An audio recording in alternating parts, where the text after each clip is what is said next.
Welcome to the Dad Lit Pod, the literary podcast for people who are busy, so you should go ask your mother. I am, as always, your host, Dan Roberts. Tonight, I'm thrilled to be joined by author Daniel Friedman. Daniel Friedman is the author of the Buck Schatz series, Don't Ever Get Old, Don't Ever Look Back, and Running Out of Road, as well as the standalone historical mystery, Riot Most Uncouth. Don't Ever Get Old was nominated for the Edgar Award, the Thriller Award, and the Anthony Award, and won the McCavity Award for Best First Novel. Thank you for coming on, Daniel. I'm really excited. My pleasure. I'm very happy to be here. For the uninitiated, can you tell us about the Buck Schatz novels and what inspired you to write them, and just a little about that character, who I would describe as a mix of Dirty Harry and Jackie Mason? That's a good description. Buck is 87 years old in the first book. He's a retired detective from a different era, uh, and sort of trying and not especially succeeding at coping with modernity. He's from that 60s and 70s Dirty Harry era. He's the kind of person who inspired those kinds of stories, and he's finding that his values aren't as popular anymore. And as his past sort of comes back, it bubbles up. Uh, he has to deal with that, and so that's sort of the arc of the series. But there's a lot of humor in how he deals with life and how he deals with you know being someone who has defined himself for his entire adult life by being a tough guy and finding himself growing increasingly frail, dealing with health issues and declining physical and mental capabilities, and still trying to, be himself and embody who he thinks of himself as he deals with these problems. Uh, and the character is inspired somewhat by my grandfather and his experience. It's a story with a lot of humor in it, but it's got a lot of sadness in it too. So balancing that is has always been something that I really strive to do. Just for the sake of the audience's information, Buck Schatz is a Jewish detective, Yep, and he's from and operates out of Memphis, Tennessee, yep, which is my an hometown. interesting. Oh, that's your hometown. Yeah, I was going to say that's an interesting place for a Jewish detective to operate out of. actually, a pretty surprising. It's pretty surprising, but there's a sizable Jewish community there. Oh, Uh, really? Great. yeah, and yeah, and his history there, he's somewhat of an outsider, but at the same time, Memphis obviously, it's where, and I deal with this in the second book in the series, Don't Ever Look Back. It's where Martin Luther King was shot. Yes. It was the site of a number of civil rights era, historical incidents, and so there's quite a lot of history there. And as a Jew in that era and in that location, he's sort of poised uh, as an outsider, but uh, and having to cope with both being sort of proximate to white, but also being an outsider and an other among the white population there. So he's sort of doubly an outsider as this conflict sort of roils the city, and that's part of the second book in a big way. And you know, uh, certainly I wrote these books between 2010 and the early 2020s. So obviously, all of the stuff that was going on in society and the evolution of the discourse around those issues was something that was forefront in my mind. And thinking about where I'm Jewish, so where people like me fit into this whole situation, and that continues to be with what's been going on in the last couple of years, really sort of paramount to certainly the Jewish community. But that's been a recurring theme throughout the book is, where do Jews fit into this American story. Yeah, and I happen to be Jewish as well, and I found that particularly interesting about the book, and particularly gripping. The underlying element of Buck Schatz as an outsider uh, in his community. I spent a year living in Little Rock, Arkansas. There were slightly fewer Jews there than Memphis, Tennessee, and so I had a unique appreciation for that element of Buck Schatz's fish out of water. So you say you grew up in Memphis, I and did, yeah. where are you now? I live in New York City now. Oh, okay. And you're I believe you're an attorney, correct? Yep, yep. Uh, yeah, I was at a big firm for a while. I'm doing this now, where we're sort of trying to uh, get this set up as a TV show. Hopefully that'll happen. Uh, Oh, great. and I'm working on some other projects. I've got an exciting book that I'm finishing up. It deals with artificial intelligence. It's sort of a buddy cop story where a disgraced NYPD detective finds himself in private practice and having to be partners with a sentient artificial intelligence and having to deal with sort of that uh, dynamic. Uh, Sort of if a very annoying chat GPT was your coworker. So ChatGPT is yeah, most people's annoying coworker now. it's getting that way. Yep. So you say that Buck Schatz was largely inspired by your grandfather. Was your Hmm. grandfather a police officer in Memphis? He was not a police officer, but he was a lifelong Memphis resident. Uh, and just the way he interacted with people and sort of the way he moved through the community, the way he talked really sort of inspired the character's voice. And also the experience of sort of seeing his, I guess, physical decline. He passed away in 2014. Oh, I'm Uh, sorry. but he was 98 years old. And so really seeing, I mean, this guy had it together for as long as it's possible to have it together. But, when you hit that extreme age, I mean, there's not a lot you can do. And, there's sort of a inevitability and, sort of the thought of, really somebody fighting that with every fiber of himself and knowing that he's inevitably destined to lose is sort of poignant to me. And so I really wanted to find a way to, you know, share that feeling and that idea with the audience. Yeah, I think that comes off really well is that over the three books, we sort of experience the limitations of age, even as the world itself remains a dangerous place that he formerly had somewhat of a handle on, but not necessarily. that a he was more physically able to contend with the challenges. We'll say that. Even at And his prime, yeah, he was kind of vulnerable to the sweep of history at several points in these books. And I mean, I think that a big part of it is that he very firmly believed he was on the right side and the side of justice. And as he grows older, in retrospect, his decisions in his career are cast in a different light by people with a different moral framework. And I think that that's really one of the big themes of the series. yeah, and let's talk about that for a second because I think that is one of the reasons why I was really attracted to these books and why I was really attracted to Buck Schatz.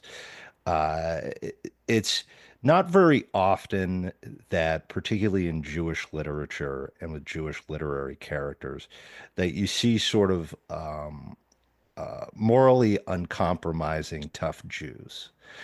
And I found that really to be delightful and to be really fun because, of course, I know morally uncompromising tough Jews, but for some reason they don't make it into the zeitgeist. And I think one of these areas, for example, is and I bring this up when I mentioned Jackie Mason or other sort of Borscht Belt comedians.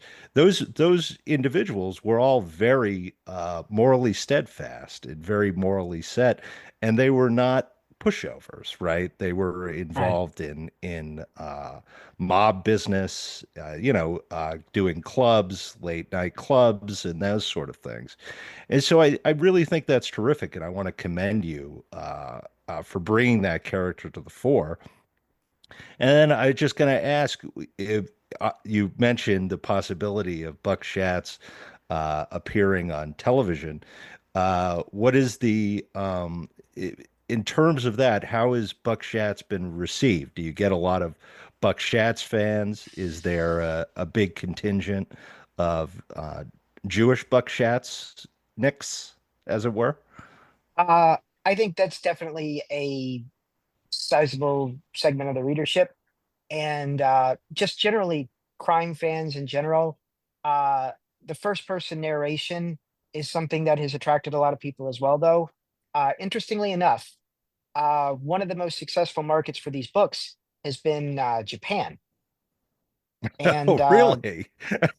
You're big in Japan. apparently, Japanese audiences, uh, they the first person narration is really popular over there, Yeah. and that was a big hook. And then the humor. Now I don't speak Japanese, so I don't know exactly how it translates. I've got the Japanese books; they're really cool looking, but I have I trust the translator. Uh, it's some of the jokes. It's sort of hard to imagine. I mean, I've read some things that are translated from Japanese, Yes. so I kind of get how like a lot of times there had to be like notes and things to explain puns and stuff like that because obviously it doesn't come across when you translate it. Uh, Yes. but American crime fiction is very popular in Japan, and I I really pleased to have found that particular audience. Uh, and also obviously the way I write a lot of dialogue and not as much description. I want it to be sort of characters interacting. I want it to be very voice forward. And so I think it's easy to imagine that as a script. And so I hope that that's something that's working in my favor. Uh, it's obviously these are books that don't need, narration or anything like that. It's characters interacting on just about every page. I mean, I guess I mean, Buck does narrate some and, there's some internal monologue, but if we were going to script it, we could probably do it without too much voiceover narration because so much of what makes this character is how he interacts with other people.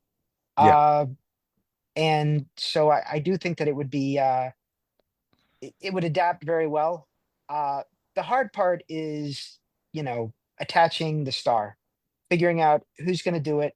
I mean, this needs to be somebody obviously who's an older actor, and then they also need to commit to being the lead in the project, Yeah. uh, which means that they're possibly, I mean, it'd probably be, between 6 and 10 episodes, limited series. Uh, and they would need to, obviously commit to being in a place on a location for a period of weeks. So finding an actor who's, and it also, they kind of need to be like a star, like somebody who is a draw because it would be a performance forward, show would be about the actor. So, figuring that out is, I think, what we had to do to make this a TV show. I'm hoping it happens. I would be absolutely thrilled to see this character, on TV or on a streamer. Yeah, I definitely think that he would lend it. Buck Schatz definitely lends himself really well to television. I mean, I'm trying to think of who I envision him as. He's not really an Abe Vigoda, almost a Bruce Dern at this point. Of course, Bruce Dern tends to play Southern and Western characters, but he's Southern. He's Southern, and the genre is rather Western. So that's just how I envision him in my head. I, Obviously it's, this is a character with deep Southern roots, and yeah, Yeah, I was thinking in terms of a lot of Westerns when I was trying to come up with a story. And uh the Western trope of the character who's kind of been left behind by progress. The railroads come and the town has changed, and he yeah, hasn't, and now he's out of place in the place he's always been. That's definitely something that I thought about when I was writing these books. yeah. So, one of the things that I'm really interested with this podcast is creating or conceptualizing a marketing strategy for authors who write books that dads would really like. And of books that I've read lately, the Buck Schatz series is very dad friendly. It talks a lot of history, talks a lot of World War II. It's got a funny, morally uncompromising character. It has Nazi gold, at least in the first book. In the first book, yep. It rags on NPR, which is hilarious in the third book, and I personally love that. What, in terms of marketing this book, when you worked with, I believe you were with Minotaur, uh, Hmm. what sort of did you ever consider the sort of dad Father's Day table as like a key marketing strategy for Buck Schatz? Obviously any of the tables or the end placement is really prime. Those are paid for. The publisher pays Yeah, for yeah, you to be on that table. Uh, so I don't think uh running out of road was there. Don't ever get old.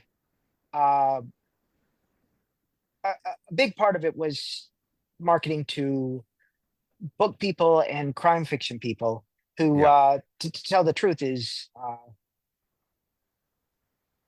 mostly women at this point. yeah, There are, when I did VoucherCon and Thriller Fest and conventions like that, and a large contingent of the audience and the attendees, probably 75% women. Uh, Even for a book like this, the majority of the readers are going to be women. And, it's the crime readers are wonderful. They are eclectic, they have wide ranging tastes. They read more of these books and therefore probably know the genre better than most of the people who write in it. Uh, Wonderful, wonderful people. I don't know that the publishers really have a very strong pipeline for marketing to dads, uh, or to just men in general these days. And yeah, you see that in what's going. I mean, TikTok has been the biggest breakout in book marketing, and there are some uh, male focused book talk people, uh, but we're able to write these books in part because there are a lot of women who will read them, even though they are very male stories. And as an author, I appreciate those readers a lot. Uh, the books got very good reviews in the trades, and yeah, so a lot of the marketing was directed at libraries and librarians who put a lot of stock in the trade reviews, and that was very helpful. And we had really good uptake in these books through libraries, and so a lot of my readers found these books through libraries. And I really appreciate what librarians and independent booksellers have done to get the word out. Uh, but yeah, I wish that there was, you know, more of a podcast or a TikTok or a social media pipeline to bring in more male readers. Yeah. Uh, because certainly these, I guess what you call dad books have been really popular when they're adapted into TV series. Uh, Yes. Yeah. these, so, there's obviously an audience for the stories. Hmm. And I do wish the publishers were doing a better job of connecting the books with the audience that's finding them, when they make it to Amazon Prime or Apple TV Plus or wherever. Uh, Yeah. Before that, when they're just books. Yeah. I mean, think about books like, for example, Jack Reacher books. I hear about Jack Reacher from my father-in-law now, but he would have never mentioned Jack Reacher prior to that when it was just a very popular big book series. And I Oh think yeah, that's interesting. And I plan on sending him copies of your books I because I appreciate that. think he would really like them. Um, and so, uh, it, so that's an interesting thing that even you would say the majority of your audience are female readers. The majority of every book's audience. I mean, I've seen Lee Child at some of these conferences, and his signing line is I, mostly women. I would guess you know the audience for Jack Reacher is probably two-thirds women, you Yeah, know, as compared to over 80% for all fiction. yeah, So like a dude book is two-thirds women instead of more than four-fifths women, is where the publishing industry. And there are a lot of factors there. It's not just marketing or losing touch with or focusing on social media or whatever. It's also competing media. A lot of younger men are playing video games instead of reading books. yeah. Graphic novels are competing with traditional fiction. uh, Obviously there's a massive amount of TV content now, so people are just less and less likely to crack books. uh, Men uh, have increasingly been reading more nonfiction rather than fiction, and I don't know why that has been the case.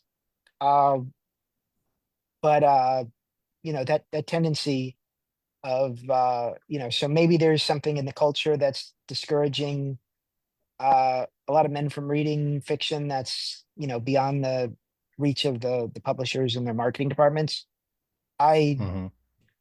I don't know exactly. I would love to see, certainly more guys. I mean, and I guess guys just don't want to do things like book clubs or, you know, online book discussions. And maybe that's part of it as well. Maybe these kind of the social activities around books uh, are more appealing to women or skew more to female tastes. I'm not sure. There are probably a lot of factors in it. Uh, Yeah. I would love to see more men reading fiction. I love reading fiction. Yeah. So what are books that you read? Well, so my favorite crime writer is probably Dashiell Hammett. Hmm. Uh, I don't know if you've read Red Harvest. No, I haven't. Oh, it's one of the best books I've ever read. It's just, like if you want to see, something I found deeply inspiring, the dialogue is punchy and funny and tough. The character is tough but flawed and vulnerable. Uh, he's got his moral code. And one thing I really like about those books compared to like Raymond Chandler is in Dashiell Hammett's heroes, you know, they don't come through morally unstained. What they go through, they have to make compromises that they find hard to live with. Whereas, the Philip Marlowe kind of concept is that he, uh, down the mean street a man must walk who is not mean. The Sam Spade, the Continental Operative, are they're mean guys. They have their moral compass. and they try to be virtuous, but virtue isn't the tool necessary to solve the problems that they have to solve. And so they have to do things that they'll have to live with later.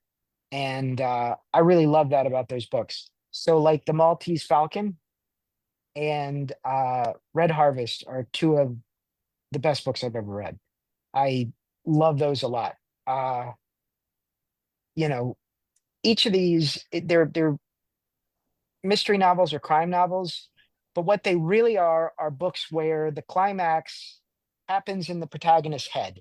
He makes a decision, uh, and the decision he makes, the crucial decision, shows who he is and changes him. And you know that idea of a decision being the fulcrum of the story, it's hard to explain without giving it away. But I really found that very powerful, and so I love those stories a lot.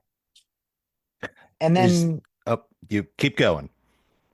otherwise, I've been reading more old school Stephen King lately. There's a lot of it, and I have not read a lot of it. And it's all, I mean, it's interesting because I remember when I was a kid and he was considered kind of pulpy and kind of like low culture. And today, I mean, his stuff, and he was cranking it out real fast. He was doing a lot of coke. Uh, It's doing a lot of coke. but it reads as literary. And so, I'm really impressed. Like, I mean, he stumbles at some places, but I mean, it's very affecting. Uh, have you read Well, it? yes, I have read it. Yes. It's sincerely scary. The Yeah. middle is better than the end, but it was impressive. I mean, talk about holding the pace Yeah. and maintaining the interest for 1,500 pages. I mean, it's phenomenal just in that respect.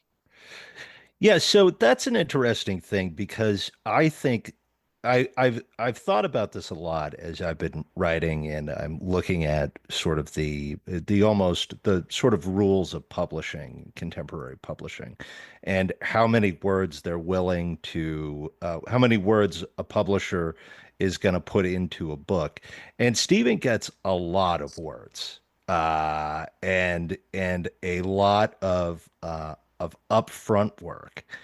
And I wonder if that sort of era is over where he can really be effective in building just very robust characters in that way. Does that make sense? I think Pet Cemetery as an example. Pet Cemetery is a very long book before he gets to the Pet Cemetery. there's there's a lot of chapters where you establish the relationship before you get to that point. And I think it's interesting. I wonder if he just kind of gets that word count, or if that era of the 150,000 word horror novel has gone and passed. I don't write horror, so I don't know what the genre rules are. I know he was a pretty big bestseller before his books started getting that long. Yep. Like his earlier books, his first books, like Carrie, was quite a bit shorter. Yes. So I think that some of those rules, you get to break when, you know, you reach a certain level and you have readers who trust you to invest the time that it's going to take to read a big doorstopper like that. I read Pet Cemetery. I didn't actually remember it being that long, but it was. I just looked it up. It's 140,000 words. Yeah. It's Yeah. yeah. It's actually Uh, it's a very long book. Because I read it recently, having never read it before, and he puts a lot of upfront work into the characters in that book, which I think is interesting. Um, And for it's got to for be that way because the tragedy doesn't land uh, unless you lay that groundwork. And maybe yes, he could yeah, have done it precisely. faster. Maybe he could have done it faster. And, like if he'd sat down with that 140,000 word manuscript and said, can I cut it down to 100,000 words? He might have been able to do it, and he might have been able to keep everything that was important and make it a better book. I don't know. Honestly, I wasn't thinking about it when I read it. It didn't read slow to me. Yeah. Uh, None of his stuff really does, and you know, uh, that speaks to his talent. Uh, Yes. but in crime novels, obviously, you generally are not going to go that long. I mean, James Elroy maybe does in some of his big sort of sprawling. Uh, but other than that, I can't think of very many crime writers who write longer than 100,000 words. The Buck Schatz books are 75 to 80, and Hmm. I always try to keep them reading fast. The Yeah, I was classic. gonna ask you about that because the Buck Schatz novels read very clean and very fast, and I would say efficient. And I was wondering if that's your writing style or if that is influenced by your the editorial process. No, that's nobody else doing that to me. That's my decision. Uh, Hmm. these are yeah. It's like I I think in terms of the chapters being short, so that you don't stop after you read one, and so that you're not like ever flipping through it thinking how many more pages are there until I get to a stopping point. I don't like people to be doing that. I'd rather people finish the chapter in 6 7 pages and then read another one. And so Hmm. I really try and keep it moving like that. And one thing, like when I really started reading as a writer, is that a lot of writers who you people think of as having relatively weaker prose are actually really skilled at putting together these stories that just, you keep going and going and going. I mean, I don't know, maybe there's virtue in prose that leaves you tired after you read it, but Hmm. I find, and I try to have, I wouldn't say elevated prose, but stylish prose while being functional. I mean, I don't like having ugly sentences, uh, if that makes sense, but I don't like having ornate sentences either. So, I mean, I try to write it in a way that's aesthetically pleasing without being ostentatious, I guess. Yeah. Um, so I mean, I feel like my prose is I mean, I don't want to, you know, overstate, but I mean, I try to write sentences that sound good, that flow well. Uh, the way it reads, the way it sounds is a big thing to me. You ever, when you're reading a book and there's just like a turn of phrase and you're just like, oh God. And I try not to have those. I don't know. Maybe there are some that are atonal and hit people the wrong way. I'm not sure, but I try to avoid that. I really try to be conscious of that. A lot of that is adverbs, so I look at all my adverbs real carefully when the revision process. Uh, but I how do we get here? I'm sorry. We're just Uh, talking about the sort of nature of drafting and the nature of writing in a very clean and efficient way. So communicating, um, almost communicating complex thoughts in with efficient prose, which I think you're very effective at. Everything reads very fast and very clean, but it's not necessarily punchy. I mean, I don't like go through it and think about how do I make this shorter. Yeah. Uh, if there's a place where it drags, you got to be careful around flashbacks. A lot of times you can stop the story with those. Uh, there's a thing in Running Out of Road where there's transcripts of the NPR show interspersed between Buck's narration. And I wanted to have a second point of view on those events without having a second first person narrator. So Yeah. I thought that device was, you know, a good way to do it. But I was very conscious of the fact that, a shift like that can stop the narrative. Uh, I read the Song of Ice and Fire books, the George R. R. Martin, and the way he writes it, switching from character to character, stopping, the momentum of what he's doing and going somewhere else, and then trying to get started again from a dead stop.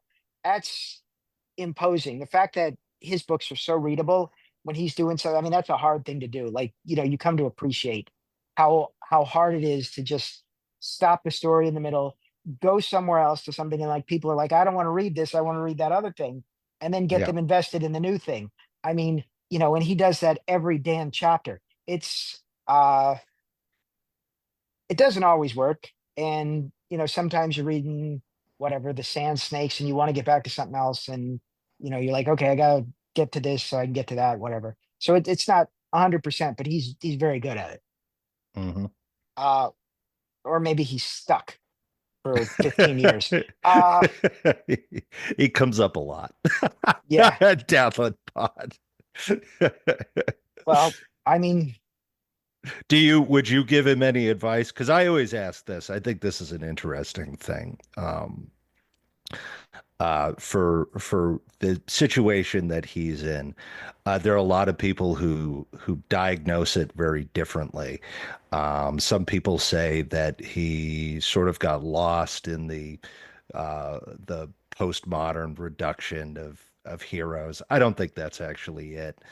And other people say that he got, way off of his outline, and he doesn't know how to bring it all together.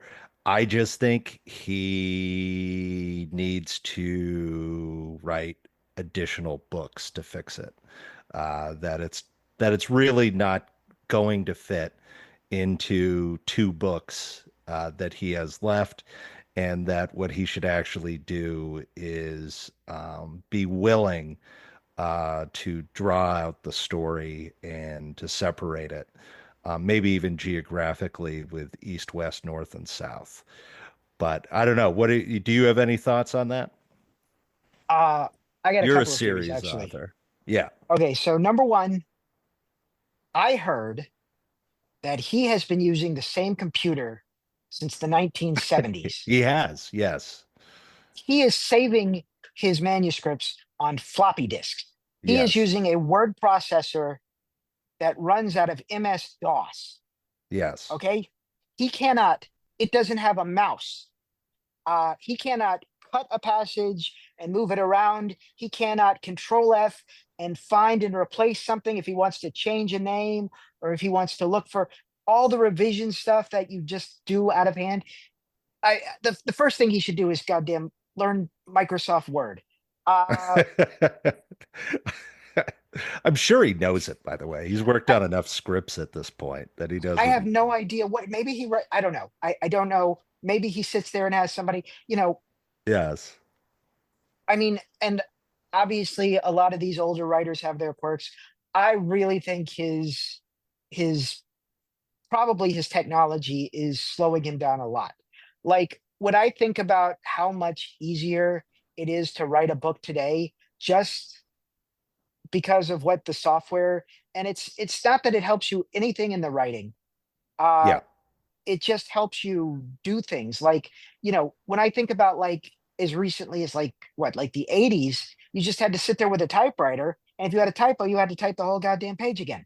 Yeah. Uh, or you had to sit there with the whatever, the eraser tape. I mean, you know, a lot of people who write books wouldn't write books if they had to do it on a typewriter. And Hmm. so he's sitting there with this technology. He's trying to handle a sprawling 2,000 plus page narrative. in MS-DOS word processor, I mean, yeah, that's probably one of his problems. Um, and then the other thing is, I think probably the ending of the TV show was based on his outlines, and people responded negative to it.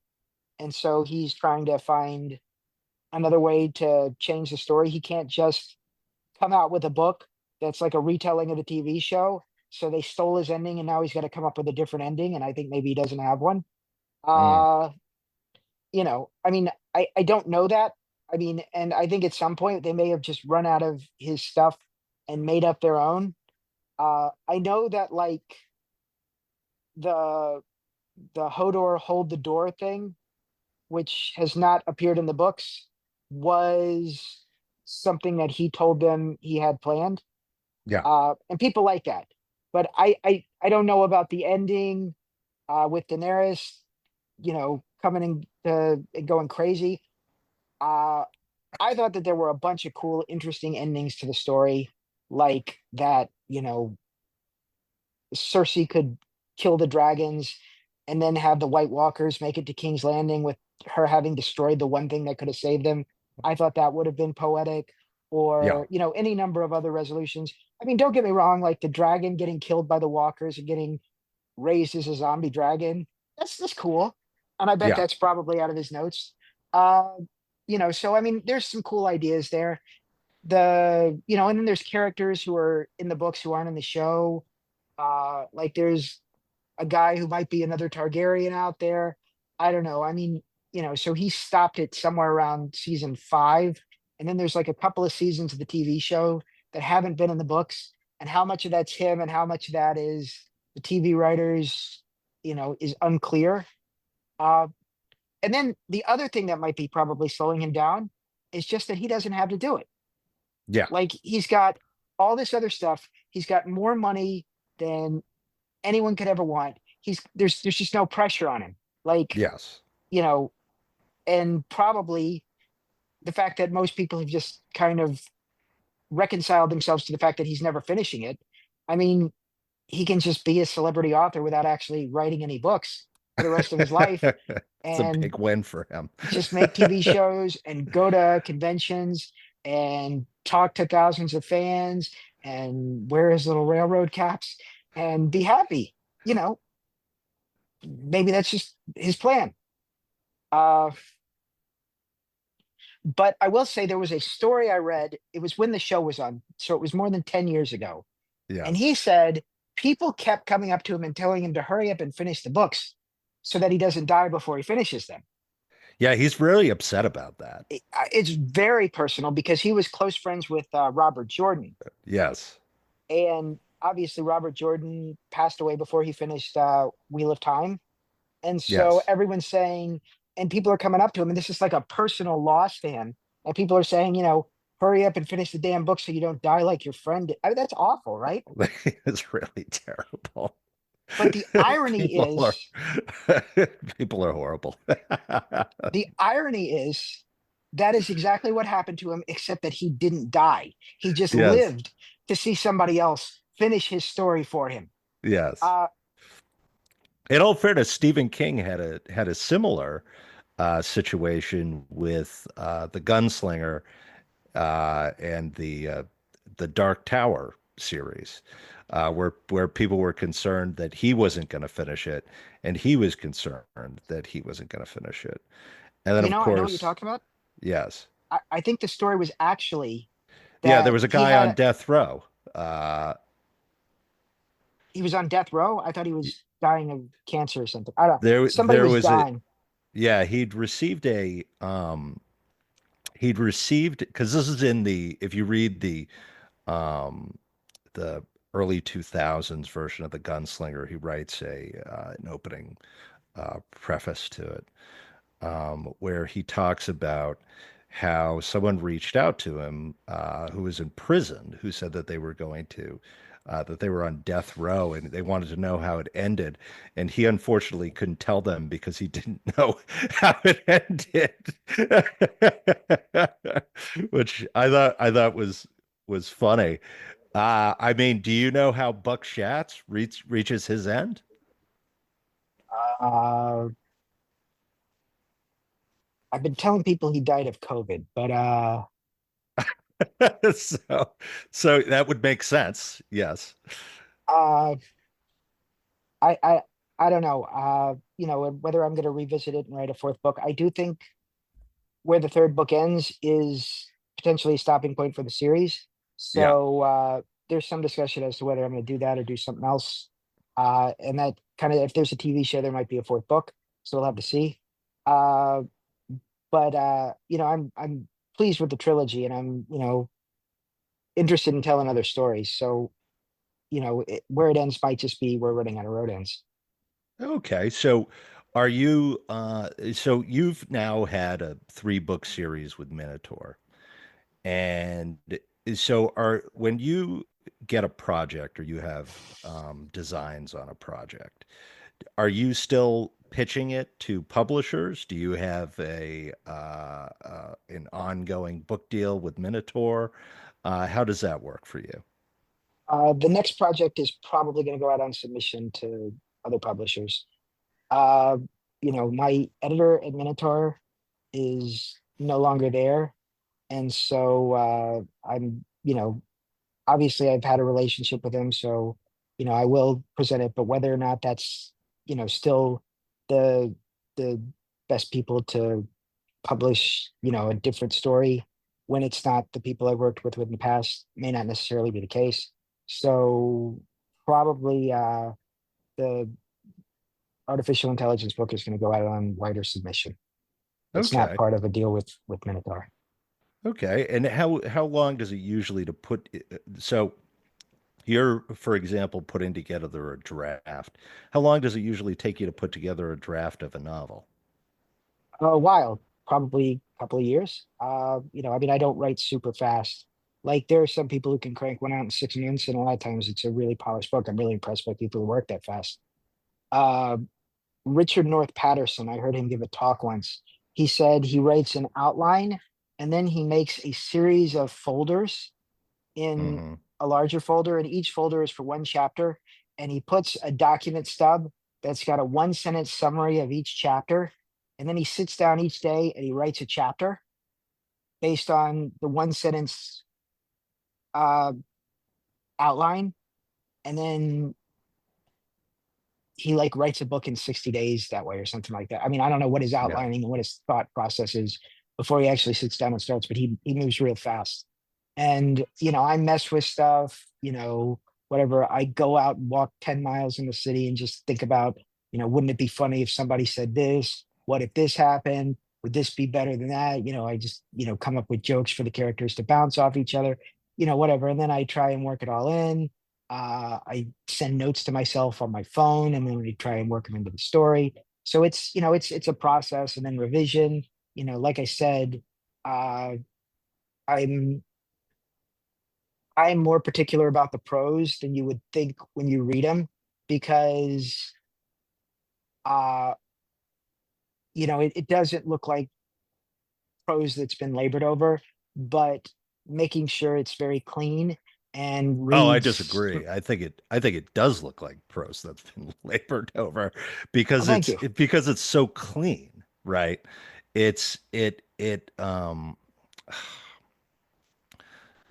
I was reading the guy who does Slow Horses, the British author who does those spy novels, and someone was commenting that he has machine drilled or machine cut plots. And I think that a lot of your prose and the language, particularly in the third book, is so clean and so tight. I was really impressed by it, and that's why I wanted to know if, for example, you write it that tight to begin with, or as you go through, it gets tightened in the revision process, because that's something that just sort of interests me. Uh, so like a big thing I do is I look for overused words, Hmm. uh, things like just and well, stuff that you just wouldn't think about. And then I read it out loud. I want the dialogue to sound kind of smooth. And so I think about how it reads, and sometimes I rephrase things. Uh, I look at all the adverbs. I cut out unnecessary adverbs. I fiddle with dialogue tags. Does this exchange need a dialogue tag? You know, should I have someone doing something? Should I, put some business or some description in between these two exchanges? So, I mean, I think about that as I go through the revision. But like, I guess I think about a chapter I'm going to write for a while until it's almost in my head before I really sit down and write it, and then it comes out fairly clean. I think, Hmm. and then I tighten it up and sort of smooth it over in revision. Sometimes it changes a lot. Uh, I was trying a sort of different kind of humor and a character in the current manuscript. I think was a little too obnoxious and annoying, and some of his jokes were a little bit gross.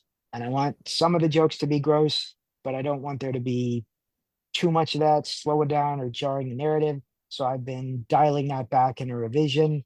And then, other things are, did I get across an emotional point I wanted to make? Uh, so like in an early draft of the thing I'm writing, I feel like I was too elliptical with important parts of the backstory and delivering those. And so I've been sort of going back through and sort of changing how I put that out. Uh, I had some ideas about how to do it, and uh, I sort of changed that because of flow. So I mean, I think about all that stuff when I write and revise. With running out of road, there's a lot of discussion and information about the death penalty. And so it was important to get it all in there so you know all this stuff. But at the same time, it's also important for that to be character development for some of these characters in the story so that it's not just exposition or info dumping. Yeah. It's really, these characters, and it's part of the conflict. Uh, that the characters feel different ways about that.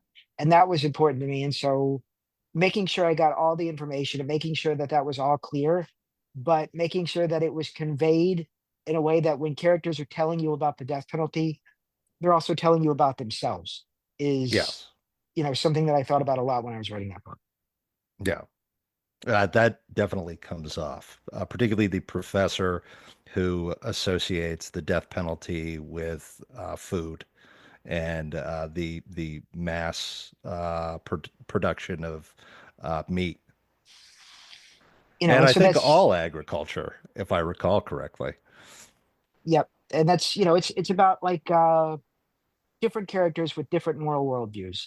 And Yeah. so that was really, really the central theme of running out of road was the NPR reporter Carlos Watkins has a very uh, specific and common and I think understandable worldview because it's a worldview that's shared within a lot of the media and certainly was a couple of years ago.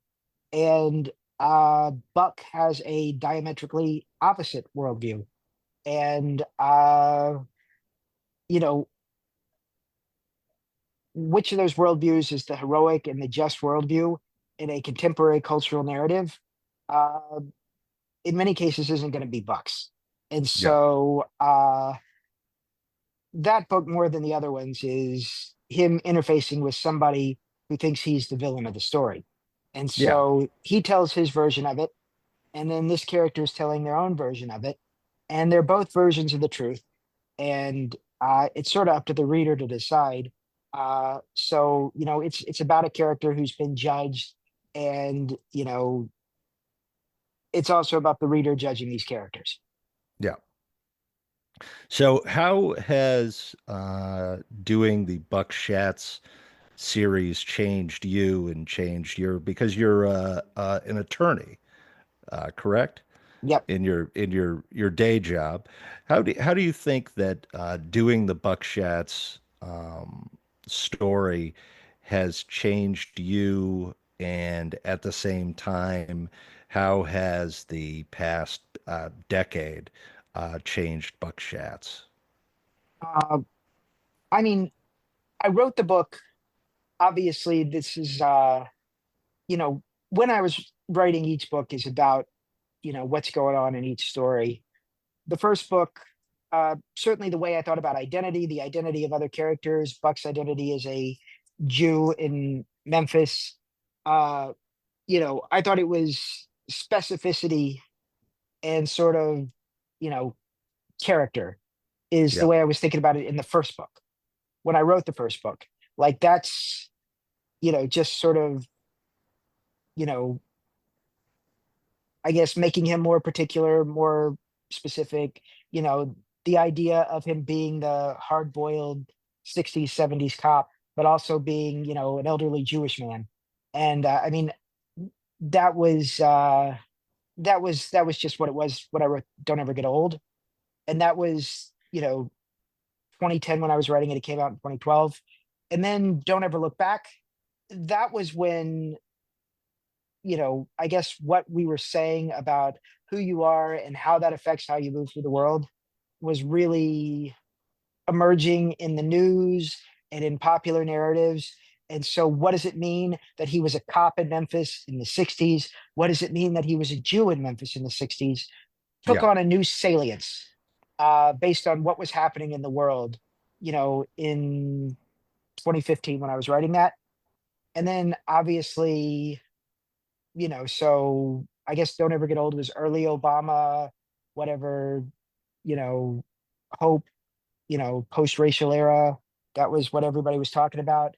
Uh, Don't Ever Look Back was, I was writing it. And obviously all of these things don't happen contemporary to when I'm writing them yeah, because, there were several years in between each book, but Buck doesn't really have several years. So I guess the story's moving further into the past with each book relative to when I'm writing it. yeah. So, uh, to where, I mean, like, Don't Ever Get Old takes place, I think, in 2009, which was when Hmm. I pretty much started it. Uh, but by the time I was writing Running Out of Road, it was almost a period piece because there's only 1 year between each book, but it took me a decade to write the series. Yeah, Uh, but I was thinking about things that were contemporary to the time I was writing. And so obviously, Running Out of Road is 2020. Uh, and so that's taking on a whole new, what it means that he's a cop in popular culture and, whether that's a heroic figure anymore, was obviously something that was very salient at the time I was working on that. Uh, and I believe that is still a hero. I do see him as a heroic figure.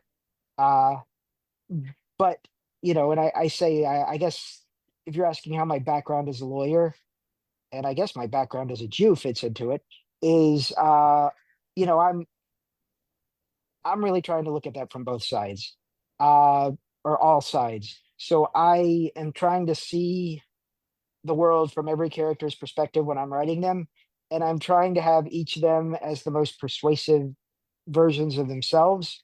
And so I was interested, even though I'm pretty squarely on Buck's side. I was interested in Running Out of Road, in making the case against him and the kind of cop he was, and not necessarily. I mean, it's really more of a referendum on an idea of a fictional cop than any real cop, yeah. because there probably never were any dirty, hairy types. He's an archetype.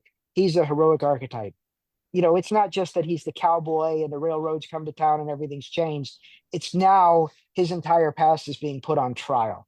And that's a lot Hmm. of what Running Out of Road is about. So even though it's this guy that he put away in the 70s, who's really the one who's facing the needle, what that guy's last bid to save himself takes the form of is this campaign in the media and this narrative that he tries to push that reframes his pursuit and his arrest and his conviction in a way that indicts the system and the cop who put him away, Buck.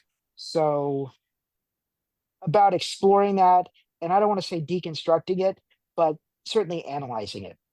Yeah. So I'm conscious of the kind of character he is and his changing, I guess, position in society.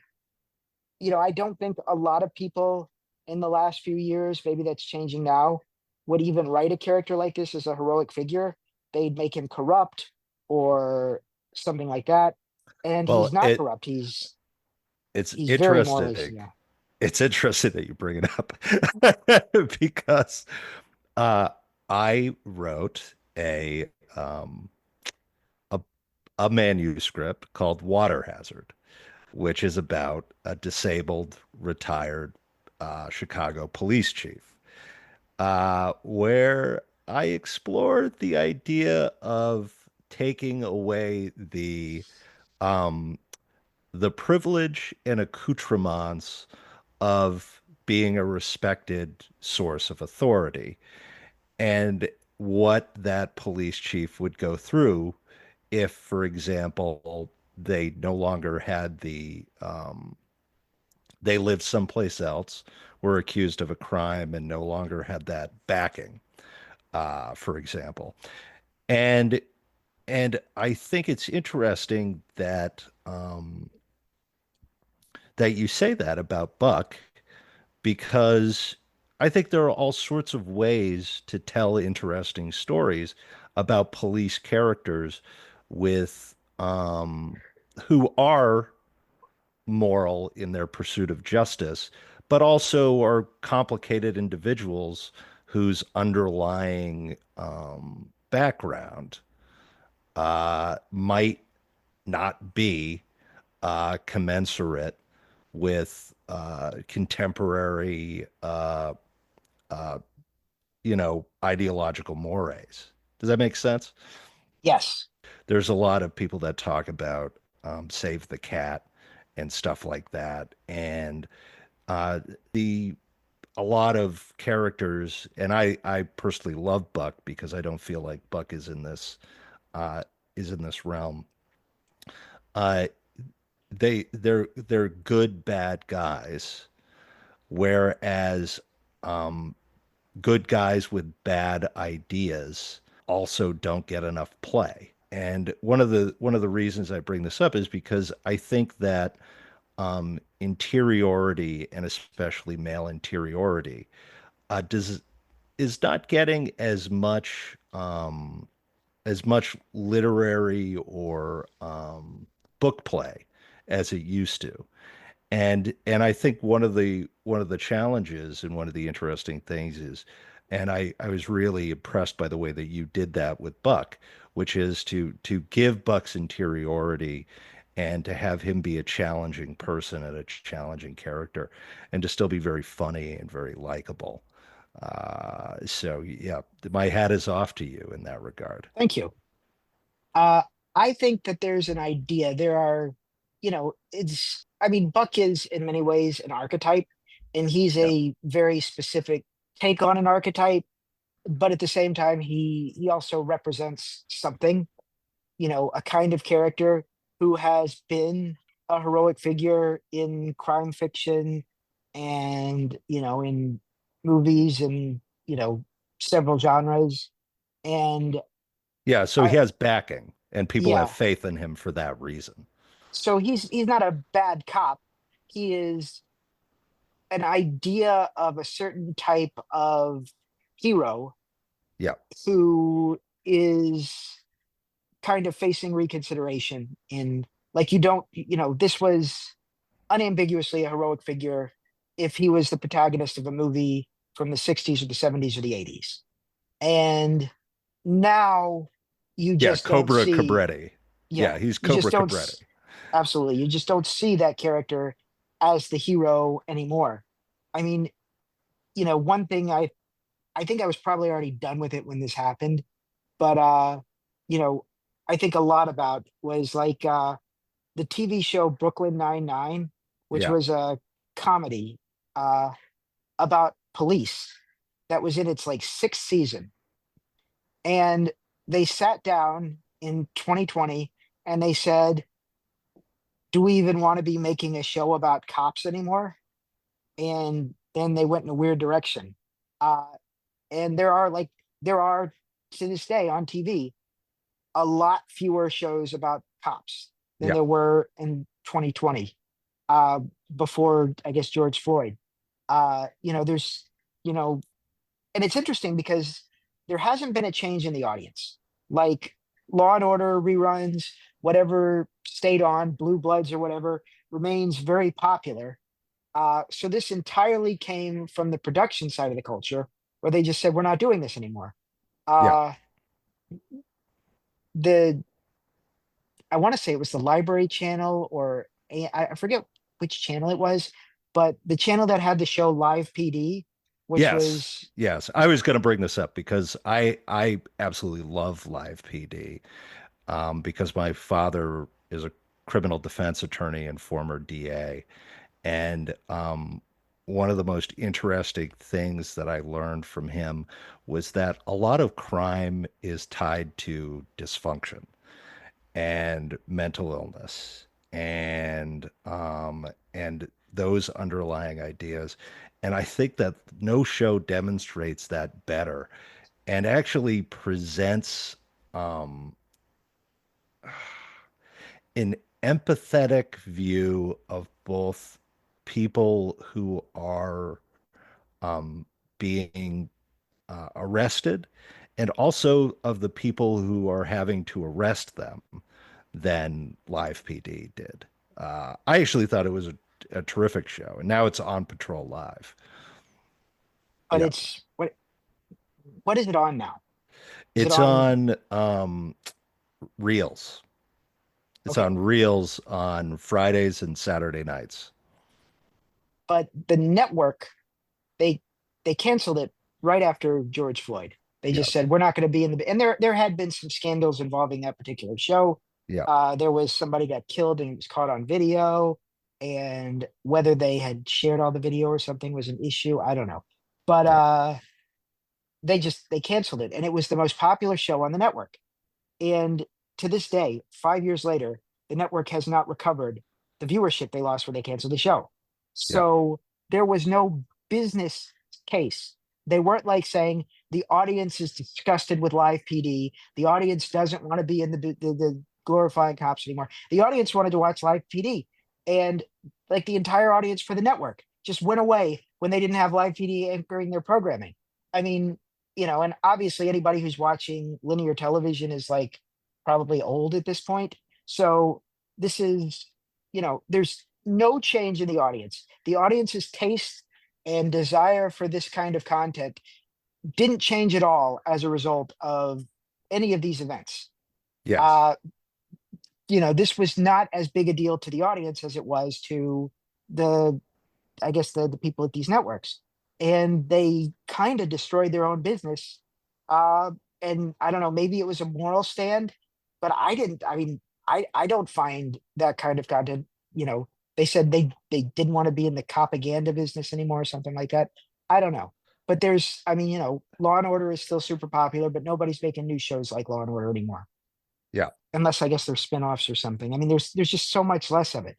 And when you think about all these procedurals that there used to be, and then, that was like, I mean, that was a huge Cops was, a big part of TV drama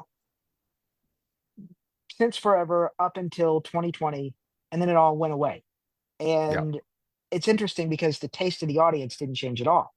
Uh, and so, you know, it's it's like there hasn't been a change in the world, but I guess there's a perceived change, and I mean that's like a conflict. Uh, and what's interesting is it's a lot of it's just moved online. Like Live PD reconstituted itself at Reels. yeah. There is a huge amount of live police content on YouTube, and Hmm. there's I mean Twitter, yeah, all sorts of places do live police content. and now you don't have to take a TV crew to film this stuff because all the cops are wearing body cams. Yes, So which you then know get subpoenaed. Yeah. Yeah, And I mean, I think it would be interesting in terms of just democratizing that kind of content and really seeing where the interest is. is if police departments could either license all their body cam footage to uh, TV producers, or if cops were just allowed to own their body cam footage and publish it or sell it. And then we would see how much of it would be of interest to people, because a lot of these encounters, and some of them are probably very interesting in the way that everything that was on Cops or live TV or live PD was. I mean, there's probably a huge trove of very interesting content on these body cams that is just never released. And Yep. I think it would be interesting to see if it would be, because a lot of what we see is the very worst, because that's when it gets released to the public. Yes. Like when somebody gets killed is when it gets released to the public. But there are a lot of encounters that are not fatal and are not use of force incidents that are probably very entertaining in the way that stuff that used to be on Cops was, that's never seen by the public. Well, And also that could be quite effective in communicating challenges to susceptible populations.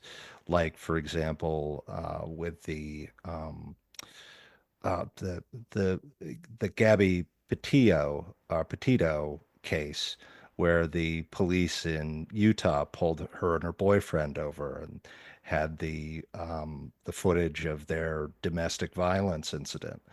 uh, Incidences with showing cops having to deal with people that are having, mental illness issues and living on the street.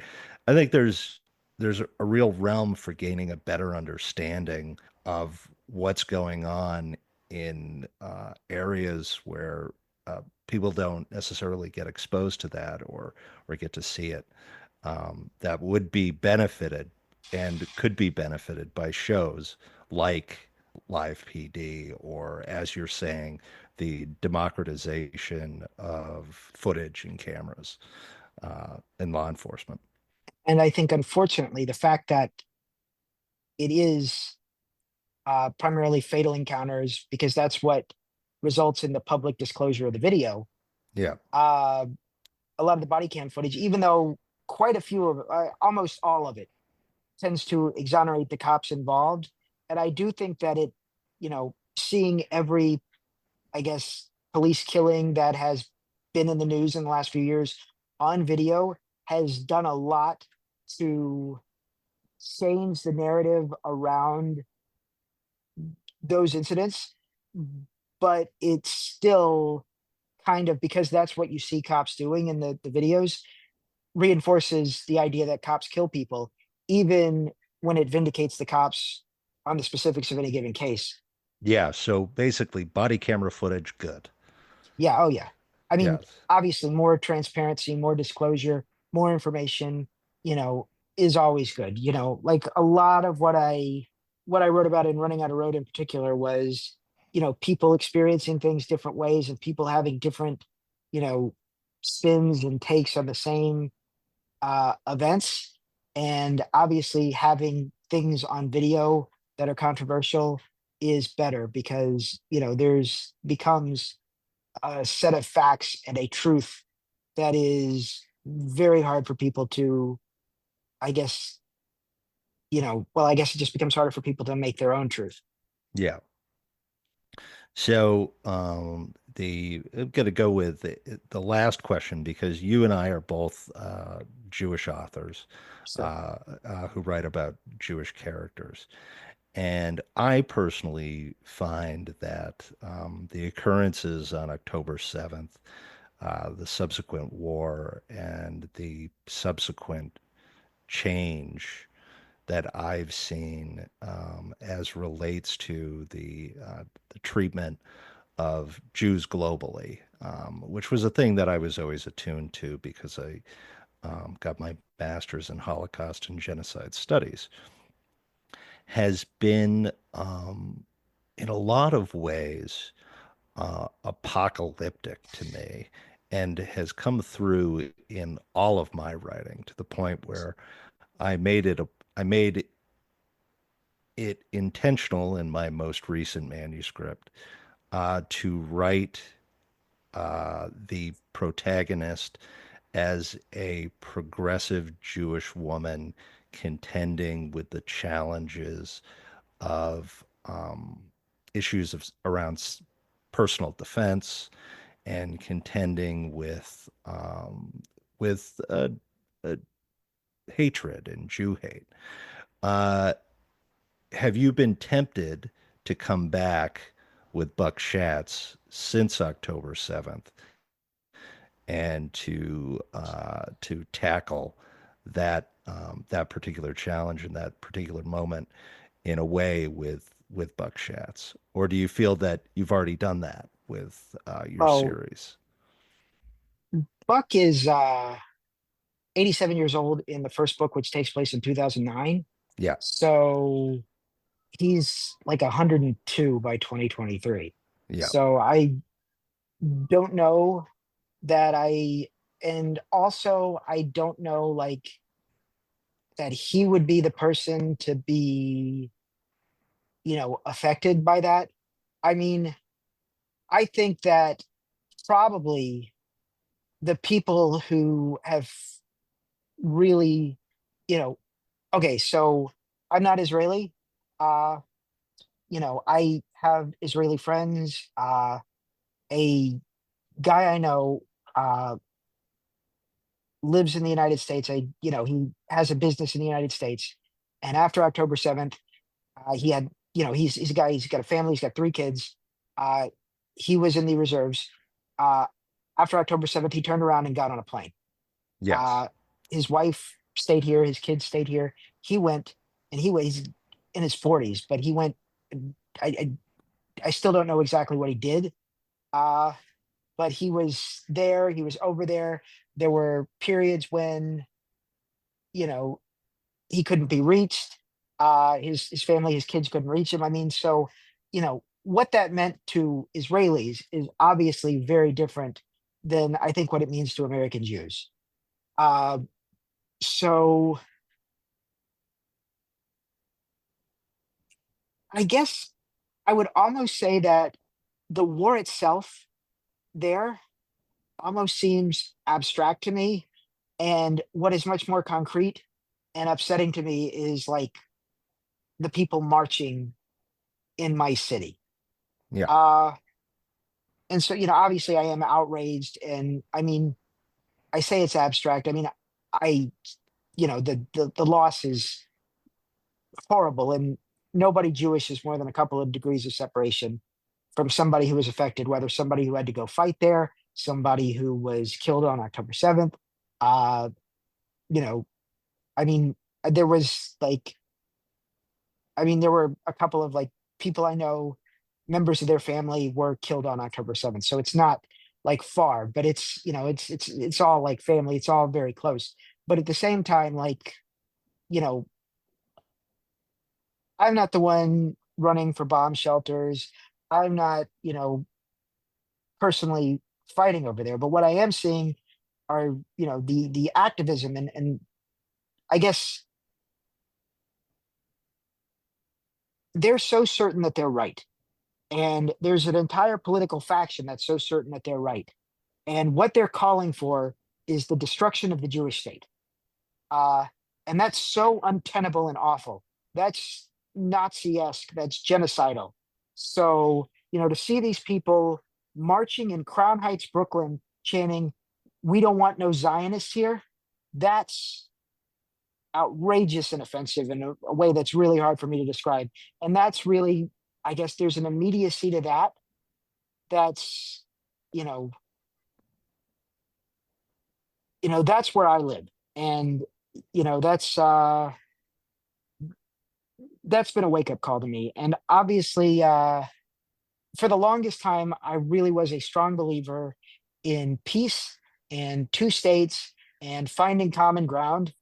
And since then, hearing what they're saying, and maybe they've been saying the same thing for years, but I'm hearing it differently now. And I don't think that there is common ground. And so I really think that this is a very ugly war and it's going to have a very ugly resolution. Uh, and I mean, it's changed my view on a lot of things. So I think probably at some point, the thing I'm working on now isn't about that, but I would be interested in telling a story, I guess, about how people's perceptions of their own communities changed after that happened. Yeah. Is that I hope that's a good answer. No, no. It's that's pretty much where I am, and of course, nearby, within miles of my home, where people have been arrested for plotting to attack the Israeli consulate in New York, because I live here in Northern Virginia. We have a mixture of the far left and the far right. We have both the bizarre calling for jihad of a school counselor in Falls Church, and then we had the Ku Klux Klan handing out flyers, blaming blaming Jews for COVID. So I was just interested because, of course, you tackle a Jewish character and you're a Jewish person, and in dealing with that, to me, it's been uh, an element of the contemporary discourse and an element of the literary discourse that I simply can't escape or can't avoid or can't stop thinking about. And so I felt the need to write a manuscript, and that's the one that I'm working on, which tries to tackle this. What is it? An almost unwieldy or seemingly out of control. Uh, I'd just describe it as Jew hate that seems to have pervaded the United States, Canada, England, and the world. I mean, I have a couple of ideas that are sort of stemming out of this kind of thing. Uh, Probably the best one would be about someone who believes that they're part of a community of like-minded people, whether it's, you know, at a university or within a creative community or something like that. And then an event like this disrupts, I guess, their perception of where they fit into this community and who they understand to be their friends or their compatriots. Uh, Mhm. I, uh, I mean, I've seen the way it's affected Jewish communities. Uh, like organizations that were very much dedicated to, I guess, one set of ideals, have found that people that they thought were allies, for the causes that they support are not with them. You know, the people that they stand with don't stand with us. Uh, and that's sort of changed, I guess, the way people feel about a number of things that aren't obviously related to this. Uh, I think a lot of Jewish people who were involved in progressive causes have sort of retrenched from those and are more focused on, I guess, Jewish causes now, or, people who wanted to continue being involved in a lot of progressive causes are finding themselves unwelcome unless they're Mhm. willing to essentially denounce their own people and denounce the Jewish state. And, some people have been willing to do that and some people are not and find themselves displaced from organizations. I mean, people have lost jobs over it. Uh, so I'm not particularly progressive myself, but I know a lot of Jewish people who are progressive. And for them, the alienation that's taken hold as a result of this is very sharp, very unexpected. Yeah, Uh, I mean, I think if I were looking for a story in it, it would probably be about that rather than about the war itself, because I just don't have any experience with the war itself. Mhm. Well, thank you, Daniel, for coming on. And we went a little long. I hope you don't mind. But I thought it really interesting to hear from you and really interesting to hear from your books. And if you want to plug them just to close out, by all means. All right. Uh, the series is, well, the first book is Don't Ever Get Old. 87-year-old retired police officer, World War II veteran, finds out that the Nazi officer who tortured him in a POW camp may have survived the war and escaped with a cache of stolen gold. And with the help of his grandson, he decides to track this guy down and bring him to justice once and for all. The second book is Don't Ever Look Back. Uh, when Buck was a police officer in the 1960s, he faced off against a master thief who he tried and failed to catch. And decades later, when they're both old men, this guy approaches Buck and claims he wants to turn himself in. But he's got more planned for Buck, and he's got schemes uh, going on, and Buck knows it, but he also wants to catch this guy who he perceives as a blemish on his record, and he gets himself dragged into this. Running Out of Road is the third book in the series. Uh, Kirkus Reviews described it as what is it? Hilariously funny and achingly sad. Buck is dealing with escalating health problems. He's 90 years old. Uh, and one of the cases that he thought was one of the crown jewels of his career, the death penalty prosecution of a serial killer, has now become controversial as the convicted, condemned killer is facing execution. And NPR is covering the last ditch attempts by a legal team led by a law professor to spare this guy's life by throwing suspicion on the process that led to his arrest and conviction and his confession.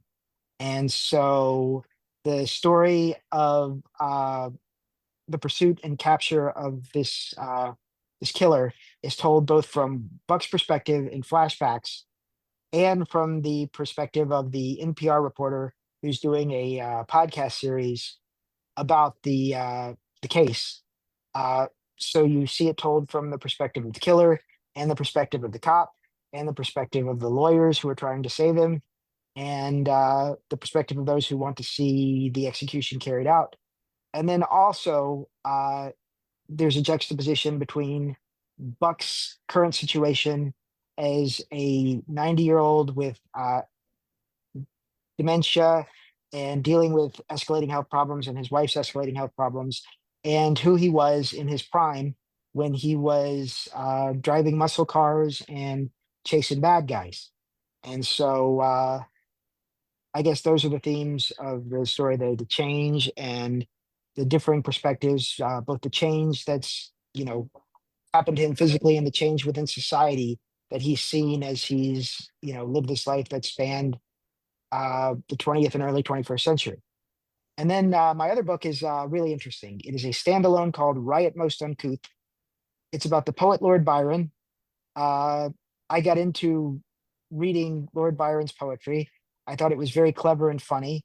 And the idea was that I was going to write a crime novel centering Lord Byron, and I was going to use epigrams on each chapter taken from his letters and his poems.